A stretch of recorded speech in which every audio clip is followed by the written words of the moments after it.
Pendant la Seconde Guerre mondiale, les soldats du Nord devaient se déplacer dans la neige profonde et aucun transport ne pouvait le faire. Et puis, les cerfs sont venus à la rescousse. En 3 ans, ils ont aidé à transporter 162 avions abattus et 10 000 soldats blessés, et ont également livré 17 000 unités de munitions au front. Mais la guerre a pris fin, et les exploits et la force des cerfs ont été oubliés.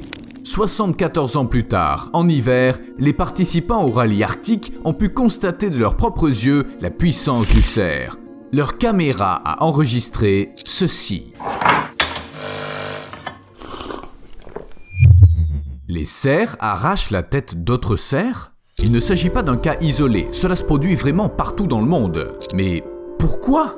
Il semble qu'aucun autre animal ne fasse ça. Il est peu probable que les cerfs accrochent le trophée au mur.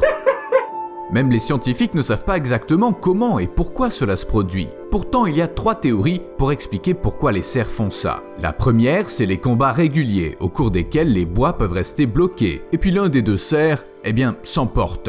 Il passe en mode berserk, secoue la tête trop brusquement, et voilà. D'après une autre théorie, la cause est la testostérone. Lorsque vient le moment de se battre pour les femelles, le taux de cette hormone augmente fortement, ce qui accroît l'agressivité. Les cerfs sont prêts à attaquer n'importe qui, même les cerfs morts.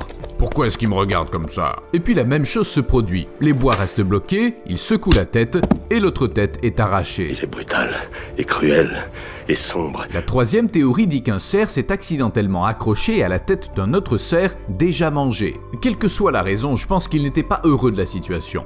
Parce que, imaginez ce que ce serait de vivre avec un tel trophée. Ce n'est pas seulement que la tête supplémentaire empêche de bien voir, c'est une tête coupée. Ça peut difficilement remonter le moral de quelqu'un. Surtout si l'on se dit que se débarrasser d'une tête supplémentaire n'est pas si facile. Il faut se déplacer, manger et éviter les prédateurs en se baladant comme ça. Écoute Steve, on s'amuse bien, mais pourquoi tu parles pas ? Un cerf coincé avec la tête de quelqu'un a 2 possibilités, soit essayer de s'en débarrasser, soit juste attendre. Après la fin de la saison des amours, c'est-à-dire au printemps, les cerfs des latitudes tempérées perdent leur bois pour en laisser pousser de nouveau à l'automne. Avec les bois, ils seront donc débarrassés d'une tête inutile. L'essentiel, c'est de survivre jusqu'à ce stade. À ce moment-là, le taux de testostérone chute, car c'est l'hormone qui fait pousser et durcir les bois, et qui est également responsable de nombreux autres changements qui se produisent dans le corps du cerf mâle. Ça ne concerne pas seulement les cerfs, la testostérone affecte également les humains. La plupart des études confirment le lien entre le taux de criminalité des adultes et le taux de testostérone. Le comportement antisocial, l'agressivité verbale et physique, la colère et d'autres comportements problématiques sont également causés par la testostérone. On dirait que par vieille habitude, cela affecte les gens de la même manière qu'avant, quand il fallait se battre pour les femelles et le territoire, au sens littéral du terme. L'excès de testostérone se traduit par une trop grande quantité de poils sur le visage et le corps. Vous avez probablement vu comment ça se passe. C'est bon là. Une barbe, non, mon Dieu, c'est dégoûtant. Alors que la plupart des gens ont appris à faire face aux effets secondaires de la testostérone, les animaux n'ont tout simplement pas cette capacité. Il est peu probable qu'un lion s'arrête pendant le combat et se dise « je suis trop agressif aujourd'hui, je vais faire un travail sur moi-même ». Et cela conduit souvent à des tragédies.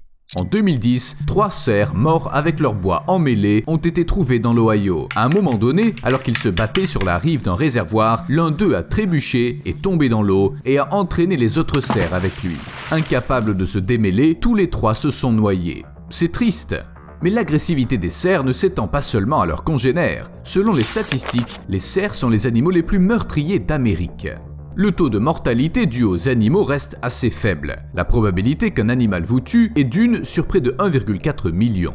Mais le plus souvent, ce ne sera pas un ours, une araignée venimeuse ou une vache. Les vaches, soit dit en passant, sont classées au 4e rang des animaux les plus susceptibles de tuer un humain. Mais ce sera un cerf. Pendant la saison des amours, un cerf peut très bien attaquer quelqu'un, mais le plus souvent la mort survient à la suite d'un accident. Les villes s'étendent rapidement, l'habitat naturel des cerfs se réduit et ils errent souvent sur les routes, provoquant des accidents de la circulation. Il n'est guère possible de convaincre les cerfs de ne pas le faire, et aucune clôture n'aidera, elle n'aura qu'un effet négatif sur la faune. Les scientifiques ont donc trouvé un autre moyen de protéger les personnes, les animaux et les voitures. Ils peignent les bois des serres avec de la peinture réfléchissante. Bon, franchement, c'est une idée bizarre. Non, d'un côté, c'est logique. La peinture n'affectera en rien la santé de l'animal, les bois lumineux seront bien visibles pour les automobilistes et le cerf aura l'air méga cool. Il ne lui manquera plus que la boule à facettes.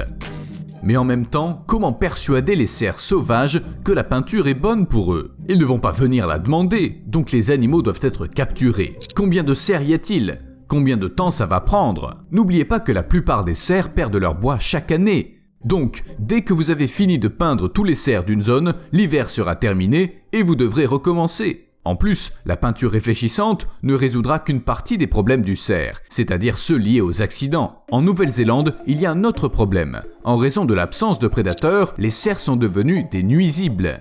Vous savez, les souris, les sauterelles, les gros mammifères avec des bois, facile de les confondre. Les cerfs se multiplient très vite, mangent l'herbe destinée au bétail, détruisent parfois les cultures, provoquent l'érosion des sols, perturbent l'équilibre de l'environnement, et vous pouvez les peindre autant que vous le souhaitez à la bombe aérosol, ça ne servira toujours à rien. Les cerfs se sentent sûrement dans leur élément en Nouvelle-Zélande, mais malgré cela, les animaux meurent souvent des causes les plus inattendues, voire absurdes. Le simple fait de se gratter les bois contre un arbre peut être mortel. Un seul mouvement imprudent et les branches se transforment en un piège mortel, dont le cerf ne peut tout simplement pas s'échapper. C'est pas comme se faire arracher la tête, mais une mort terrible quand même. Vous pensez que ça suffit, que la nature est déjà trop cruelle avec les cerfs. Vous connaissez les yeux poilus?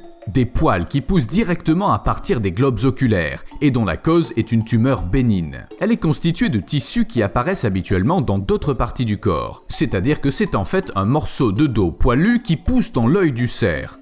Dame Nature, t'es vraiment bizarre. Mais revenons aux bois, car c'est eux qui semblent causer le plus de problèmes. Et pas seulement pour les cerfs. Les scientifiques pensent que les cornes des girafes peuvent agir comme paratonnerres. Les circonstances de la mort de 2 girafes femelles tuées par la foudre dans la réserve naturelle de Rockwood en Afrique du Sud laissent penser que les cornes pourraient avoir les mêmes propriétés que les paratonnerres. L'une des cornes des victimes a été gravement endommagée. Apparemment, elle a été frappée par la foudre. Donc, s'il y a un arbre au milieu de la savane et qu'une girafe se trouve à côté, la foudre va choisir l'animal. Pour l'instant, il ne s'agit que d'une théorie. Les scientifiques ne disposent pas de suffisamment de données pour la prouver ou la réfuter. Mais les animaux souffrent souvent des orages. Plus de 300 cerfs ont été tués par la foudre en Norvège. Oui, un seul éclair a suffi, parce qu'ils se rassemblent souvent en grands groupes. Si les animaux maintenaient leur distance, ça n'arriverait pas. Mais la foudre n'a même pas besoin de toucher un cerf en particulier. Elle peut frapper le sol, puis l'énergie se répand à la surface, et si vous êtes quelque part à proximité, vous recevez une décharge. Et par conséquent, bon, vous l'avez déjà compris. Voilà ce qui arrive quand Zeus ou Thor vous aiment pas trop. C'était un accident, je visais un arbre, je le jure. Y a-t-il un moyen d'éviter cela? Certainement, si vous suivez les règles de sécurité que vous connaissez probablement parfaitement sans moi. Malheureusement, les cerfs manquent clairement d'éducation. D'autre part, même les personnes les plus instruites ne savent pas tout ce qu'il y a à savoir sur la foudre. Par exemple, que la foudre peut être attrapée en bouteille. Et ce n'est pas une figure de style. Lightning in a bottle. That's crazy, son. Where'd you get that? La seule expérience réussie a été réalisée dans des conditions de laboratoire. La foudre a été créée artificiellement et la bouteille était en fait un bocal avec une batterie à l'intérieur. Mais la décharge a vraiment été capturée. Au cas où je vais être clair, n'essayez pas de répéter cette expérience, surtout dans la rue, à courser un orage. À quoi ça pourrait vous mener? Demandez au cerf. Mais puisque la foudre peut être attrapée et ensuite utilisée comme on veut, du moins en théorie, pourquoi est-ce qu'on ne le fait pas encore? Il est certain que cette énergie est beaucoup moins nocive pour la nature que toute autre énergie, et les orages se produisent tout le temps. Oui, les scientifiques aussi y ont pensé. Ils ont également fait quelques calculs. Vous savez à quoi ressemblera le monde si les gens commencent à utiliser uniquement l'électricité obtenue par la foudre? Voici quelques chiffres à l'appui. Chaque éclair contient 1400 kWh d'énergie, en supposant qu'aucune énergie n'est perdue en route. Le nombre d'éclairs par an est d'environ 1,4 milliard, dont seulement 25% environ touchent effectivement le sol, le reste restant dans l'atmosphère. Cela nous donnera environ 490 milliards de kWh par an. Alors que rien qu'en 2009, l'humanité a consommé 40 fois plus d'électricité que celle contenue dans tous les éclairs théoriquement possibles qui ont frappé le sol. C'est-à-dire qu'en utilisant la foudre, nous aurons assez d'électricité pour environ 9 jours. Sans parler du coût des installations. Pour capter tous les éclairs, il nous faudra sûrement placer des tours extrêmement hautes, comme la tour Eiffel, à environ 1,5 km les unes des autres. Et il faudra le faire sur toute la planète, parce qu'il ne faudrait pas perdre ne serait-ce qu'un peu d'énergie. Imaginez que l'orage a commencé alors qu'il n'y avait rien pour le capturer. N'oubliez pas les équipements surpuissants pour capter l'électricité et l'entretien. Tout cela sera si coûteux que tout l'argent de la Terre ne suffira pas à couvrir les frais. Du coup, peut-être que les cerfs arrêteront de mourir de la foudre, mais bon, vous savez, c'est plus facile d'utiliser des panneaux solaires. A plus!